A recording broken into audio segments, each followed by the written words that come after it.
Hi, it's Heather Lee, the Frugal Fashionista, and today I'm going to do my Ipsy Glam Bag unboxing video with the reviews of the products that I received. And if you are a Glam Bag subscriber and you don't want to know what the products are, you have not received your Glam Bag yet, I will forewarn you there are spoilers. So, just so that you know. And maybe some of you didn't receive these items and you would love to know what you didn't receive in your Glam Bag, and if you did receive other products that you want to talk about, put that in the comments, because I would love to know what you received, and especially for one particular product, because I think they send out different colors, and I'm really curious because the color I received does not go with my profile, my skin tone at all, which you are about to see. So before I actually review the Glam Bag itself, let me do a very short review on Ipsy. I could have asked for a complimentary subscription so that I could review it on camera, but I decided to pay for this with my own money. So keep in mind that anything I review comes out of my own pocket, and if that changes, I will have a disclaimer at the beginning of the video and in the description box explaining that I was compensated in some way for the review. So I decided to go ahead and pay for the subscription, which is $10 a month, and go through all the hoops and the processes so that I can review it for you. And let me tell you, there's a lot of hoops. If you've watched my Putting Frugal into Fashion video, you know that I am a huge proponent of subscription boxes. Great way to review products or get products for a discounted price, particularly beauty products, because I've received products that are $36, $40, $50 skincare products that I might invest in, but it really just depends on if the product's good or not. And I hate buying something and then finding out later that it just didn't work for me. So I love the idea of Ipsy. There's other subscription services similar to that retail for the same price. And for that reason, that's why I'm really disgruntled with Ipsy, because they act like they're the only ones out there, and they really put me through the ringer to get their service. So you go online, you fill out your information, you give them your card information, and then you also fill out a profile, and it asks you eye color, skin color, hair color, preferences, do you want hair products, all of that stuff. And you can basically set what preferences you want. I think they have maybe 20, 25 products a month, and then they narrow it down to 5 and they put it in your Glam Bag. So they're trying to get your preferences, and if you don't get what you like, you can update your preferences on your profile. Most services, you put in your card information and they send you the product the next month. No, not Ipsy.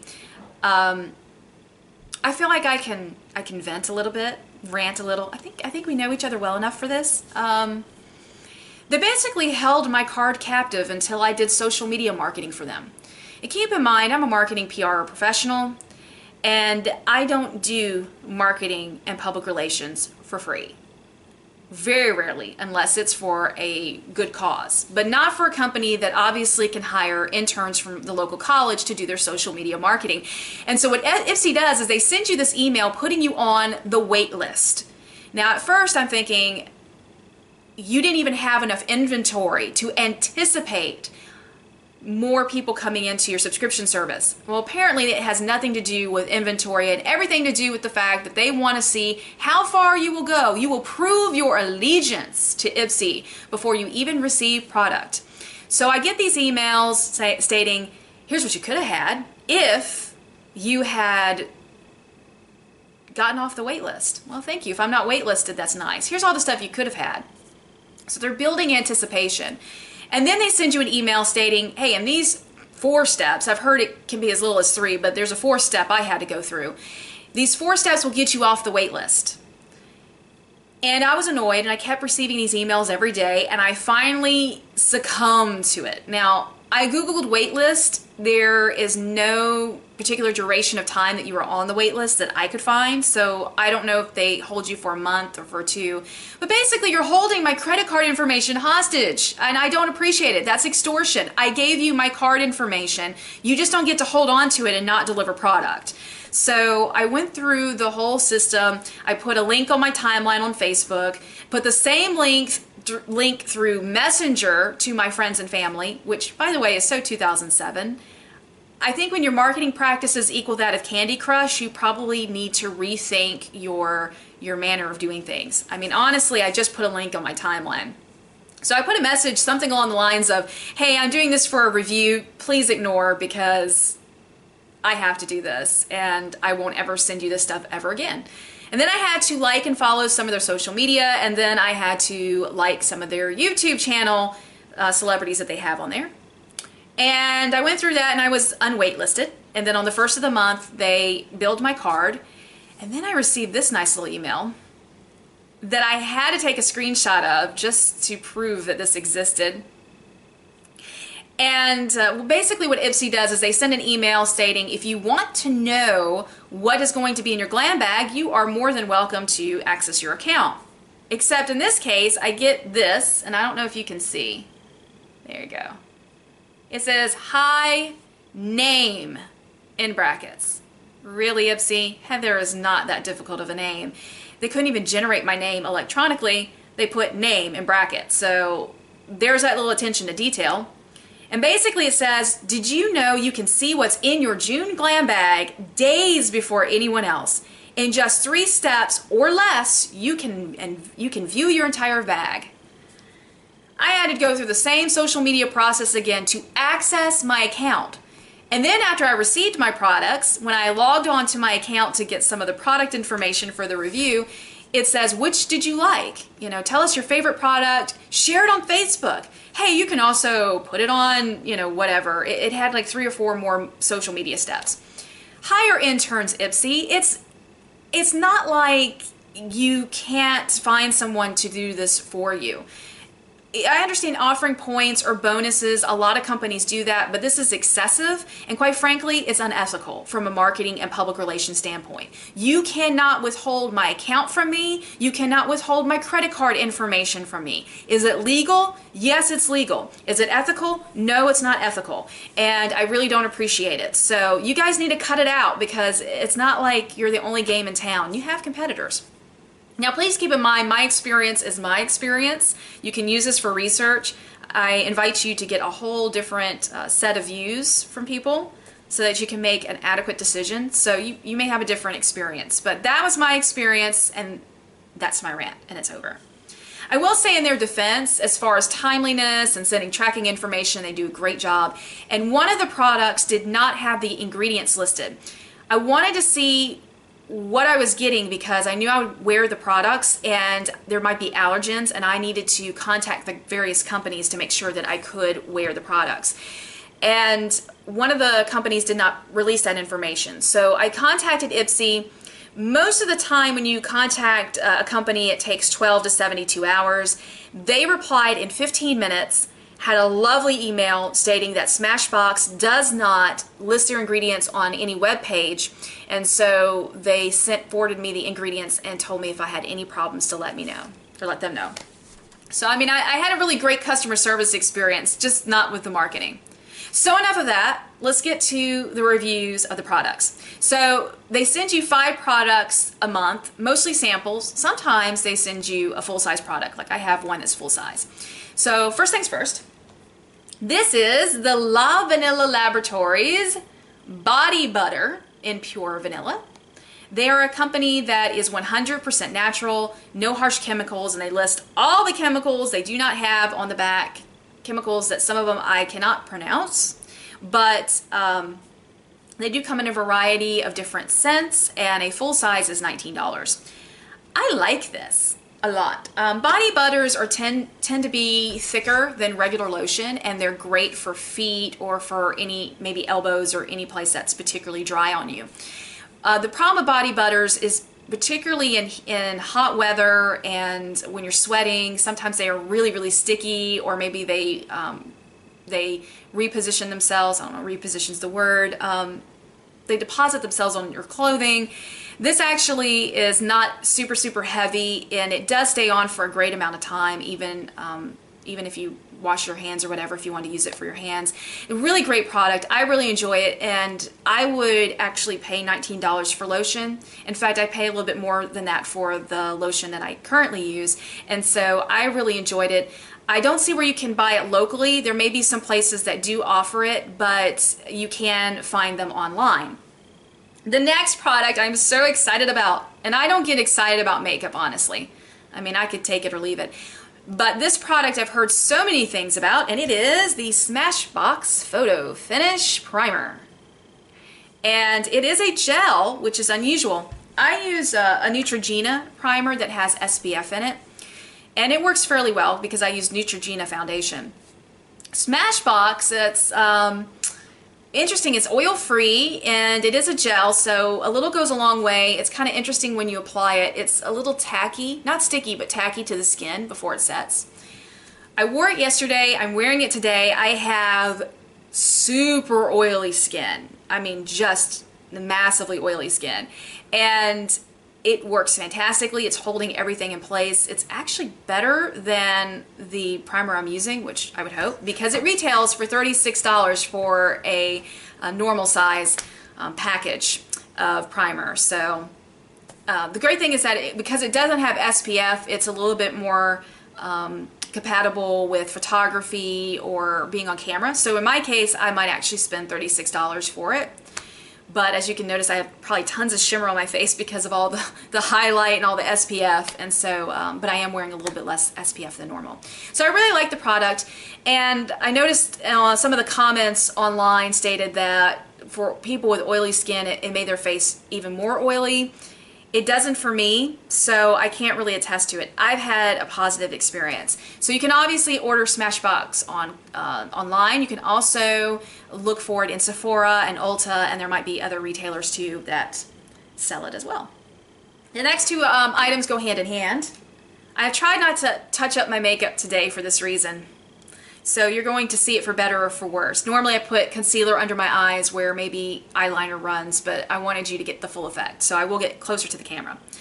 So here is the, and I'm probably going to butcher the name of it, the Stick. It is a mini eyeshadow crayon. This is in Kona Coffee. It is extremely dark. It's supposed to last for at least 12 hours. And the normal crayon has a smudger at the end of it, and it retails for $26. They do have a mini crayon set with all the colors that is I think it's like $22 maybe. I can't remember exactly.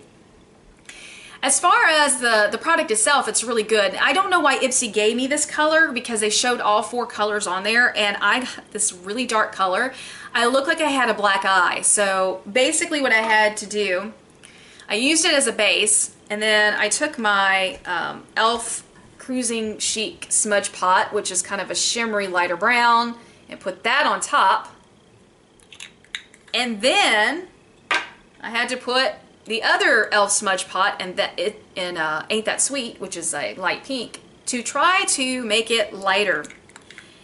And I will say the crayon, I didn't use my fingers. I ended up using a smudge brush. I had problems blending it, a little bit more so than it showed on the website with the video. But as far as the product itself, so far so good. It's just a really bad color. I won't ever wear that color for anything ever again. I can't really, it's too big to use in my small crease.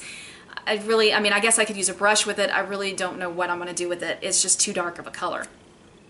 I would get them in other colors. I like them thus far. This is the eyeliner, wonderful turquoise eyeliner. It is from, and I'm going to butcher this name, OFRA. Never heard of this particular company before. This retails for $13. This is a full size. This company is very similar to like Unique and Mary Kay, where it seems that there's distributors of the product. It's been around since, if I remember correctly, the early to mid 2000s, or aughts, I guess is what they call it now. And they also have some professional items as well for professional makeup artists, but I really like this. It's very smooth. It's supposed to be mostly natural. It goes on really, really smooth. And I'm about to show you what my eyes look like fully made up. So I'm going to try to get close to the camera and see if I can get, I don't know if you could tell. The lighting is really harsh right now. It's kind of reflecting, and so as you could tell, you could see that white kind of pinky color I put on top to kind of dye down the and there's a little bit, I don't know if you can see, I did do my lower lash line, which I don't normally do. It's very smeared, because that has nothing to do with the product, that has to do with me, because that always happens. I hate doing my lower lash line, but I wanted to see how it works, and sometimes it smudges out on the side of my eyes, so I've been doing this all day, and then trying to remind myself not to. Love the eyeliner, because green eyeliners really make my eyes pop, but I like both the products. I just wish Ipsy would not have given me something that, I mean, again, that's what it looks like before I did that. So if you notice, big difference. Took me a while to make it less prominent. And then the last thing is my favorite thing in the Ipsy box, and there it is, because I love nail polish. This is a Formula X nail color, it's a coral color, and it's a very small bottle. And I don't know if the bottles are normally like this. This is hard for my small hands to hold on to. I almost dropped the lid, the cap, on a number of occasions trying to paint my nails. It's part of their Power Source collection. It appears that they have like 4 different ones. The website for Formula X is terrible. You can buy these at Sephora, by the way, and the full price for the full-size nail color is $10.50. But I will say that I absolutely love it. It's not super thick, but it applies very well. This is 3 coats with 2 coats of top coat on top of it. I just did them last night, so I don't know how well it's going to hold up. I do a lot of typing, and I purposely kept my nails long so that way they were more likely to chip if necessary, or if need be, I guess. If you follow me on Instagram, and I have all that information at the end of the video and in the description below, follow me on Instagram. I will take pictures every day until I just can't handle it anymore and see how long the nail polish lasts. So most of my nail polish lasts 7 to 10 days. We'll see how this works. So far, so good. So far, so good. I really like it. And it's very fast drying. To the point that when I had it on the side of my nail and I was trying to take a toothpick to kind of remove it from the side of the nail, it was already dry. This dried within minutes. In fact, I had to wash my hands probably 20 minutes after I put this on, and it stayed on. So I'm really impressed by the quality of the product. But the problem is there's no, I mean, it's a coral color, but nowhere on the bottle does it have the name, nowhere on, or the name of the color. Nowhere on Ipsy was the name of the color. Couldn't figure out their website. So I probably have to take that in with me when I go into Sephora to see if I can find that exact color. It did come in a little box, and I threw the box away immediately upon opening the glam bag. And I decided, hey, I'll see if it's on the box. And I dug through the trash, and it was covered in guacamole. So just to let you know what I go through to review these products for you. And there was still no color on the box. So overall, I really like all the products, and I would probably buy them at some point. The eyeshadow is a little higher price point than I'd like, but if it had the smudger with it as well, and it does actually last for 12 to 24 hours like they say it does, I might be really interested in it in a lighter color. So that is my Ipsy Glam Bag review, and I hope this was very helpful to you. Let me know in the comments what product you're excited about, or if you received a different product, particularly if you did receive a different color in the eye crayon. I'm interested to know if I just got the luck of the draw and they said, hey, coffee for the really pale girl. So let me know what you think, and for more reviews, more fashion tips, make sure you are subscribing to my channel, and then that you are following my blog, Instagram, Facebook, all of that wonderful stuff, so that you can see how my nails hold up in case you're interested. So until then, happy shopping!